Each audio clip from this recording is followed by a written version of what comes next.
آپ کے خیال میں داؤد ابراہیم زندہ ہے؟ اگر وہ زندہ ہے تو وہ اس وقت کہاں چھپا ہے؟ آئیے کچھ رازوں سے پردہ اٹھاتے ہیں۔ دنیا کے مطلوب ترین افراد کی فہرست میں شامل ممبئی کا انڈر ورلڈ ڈان داؤد ابراہیم اگر زندہ ہے تو کہاں چھپا ہے؟ داؤد ابراہیم ایک پر اسرار کردار ہے جس کا عمومی تاثر ایکشن فلموں کے کسی کردار جیسا ہے جو نہ صرف آس پاس موجود ہے بلکہ متحرک اور فعال بھی ہے، لیکن جنہیں وہ مطلوب ہے وہ نہ تو پچھلی 2 دہائیوں سے اسے ڈھونڈ پائے ہیں اور نہ ہی دیکھ پائے ہیں۔ داؤد ابراہیم ایک چھلاوے کا نام ہے، جنہیں وہ دکھائی دیتا ہے انہیں وہ پکڑائی نہیں دیتا، اور جنہیں اس کے ٹھکانے کا علم ہے انہیں اس بارے میں لب کشائی کی اجازت نہیں۔ دنیا داؤد ابراہیم کو ایک ڈان، ایک سمگلر، منشیات فروش، اسلحہ ڈیلر اور جہادیوں کو فنڈنگ کرنے والے کے طور پر جانتی ہے۔ دادا کا پورا نام داؤد ابراہیم کاسکر ہے۔ دسمبر 1955 میں انڈیا کے شہر ممبئی کے ایک پولیس کانسٹیبل ابراہیم کاسکر کے ہاں پیدا ہوا۔ اس کی فیملی 6 افراد پر مشتمل ہے، جس میں اس کی شریک حیات بیٹا معین ابراہیم، بیٹیاں مارخ ابراہیم، مہرین ابراہیم اور ماریہ ابراہیم شامل ہیں۔ یاد رہے کہ داؤد ابراہیم کی بڑی بیٹی مارخ پاکستان کرکٹ ٹیم کے سابق کپتان جاوید میاں داد کے بیٹے جنید میاں داد کی اہلیہ ہے اور دونوں دبئی میں مقیم ہیں۔ جنید میاں داد کی مارخ سے ملاقات لندن میں دوران تعلیم ہوئی تھی۔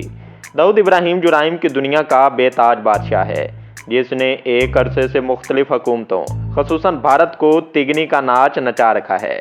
انٹرپول کی 2008 کی فہرست کے مطابق داؤد کا نام دنیا کے 10 مطلوب ترین دہشت گردوں کی فہرست میں 4تھے نمبر پر ہے، جبکہ دنیا کے سب سے زیادہ طاقتور افراد کی لسٹ میں وہ 97ویں نمبر پر موجود ہے۔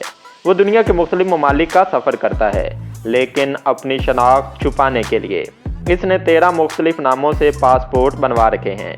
داؤد ابراہیم کی کہانی دلچسپ بھی ہے اور عجیب بھی۔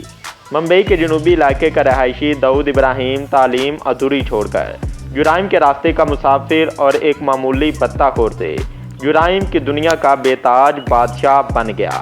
ایک زمانے میں بھارت کے انڈر ورلڈ کے اہم ناموں میں تیلی محلہ کا باشو دادا، کھنڈا محلہ کا ہتسو مہاراج اور سدھی محلے کا کریم سدھی شامل تھے۔ کریم اپنے جیسے اور ڈیل ڈول کے حساب سے یوگنڈا کے ایدی امین جیسے مشابہت رکھتا تھا اور فوجی وردی پہن کر کاروائیاں ڈالتا تھا۔ لوگ بھی اسے ایدی امین ہی کے نام سے پکارتے تھے۔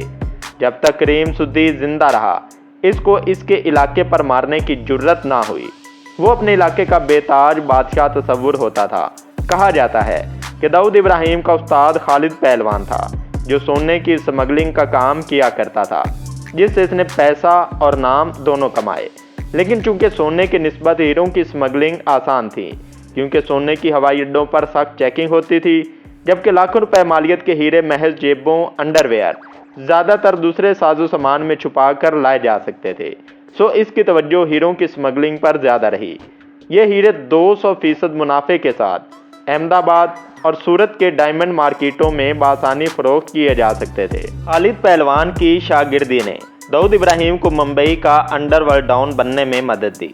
اسی دور میں انڈر ورلڈ گینگسٹر امیر زادہ پٹھان سے اس کا رابطہ ہوا اور اس نے جرائم کا راستہ اختیار کیا۔